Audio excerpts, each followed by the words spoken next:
Meera madam, ये सब क्या चल रहा है? आर्य की आवाज में गुस्सा नहीं था, लेकिन शक और दर्द दोनों झलक रहे थे। मीरा थोड़ी हिचकिचाई। आप किस बारे में बात कर रहे हैं, आर्य? उसकी नजरें झुकी हुई थी, आवाज कांप रही थी।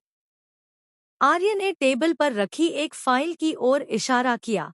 वही फाइल जिसकी वजह से पिछले कुछ दिनों से कंपनी में हलचल मची थी। कहीं आपने तो वो फाइल नहीं बदली थी? कमरे में सन्नाटा छा गया। एसी की ठंडी हवा भी जैसे जम गई थी। मीरा के चेहरे पर पसीने की एक बूंद लुढ़की। क्या आपको मुझ पर शक है? आर्य कुछ नहीं बोला, बस एक गहरी सांस ली और कमरे से बाहर निकल गया। उसे अंदाजा था, इस कहानी में कुछ ऐसा छिपा है जो सबकी जिंदगी बदल देगा। उधर ऑफिस से इस्तीफा देकर जब अनु घर लौटी तो रास्ते भर उसका दिल धड़कता रहा। अब मम्मी पापा को क्या बताऊंगी, वह खुद से कहती रही। लेकिन घर पहुंचते ही कुछ ऐसा हुआ जिसने उसके होश उड़ा दिए।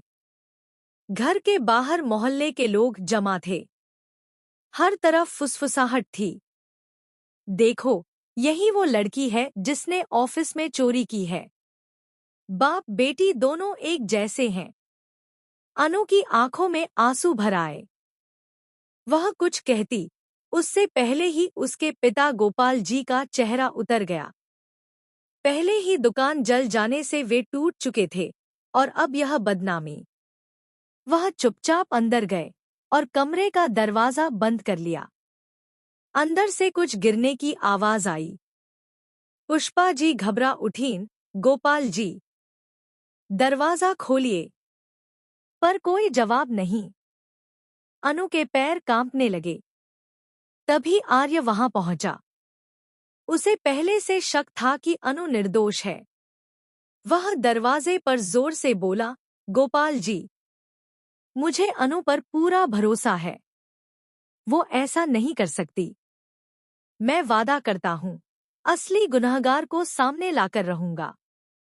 कुछ सेकंड का सन्नाटा, फिर दरवाजा धीरे धीरे खुला। गोपाल जी की आंखों से आंसू बह रहे थे। आर्य ने उनका हाथ थामा। कृपया खुद को दोष मत दीजिए। सच्चाई बस थोड़ी दूर है। उस रात आर्य ने अनु से माफी मांगी। मुझे अफसोस है कि मैं तुम्हारे साथ खड़ा नहीं हो सका पहले।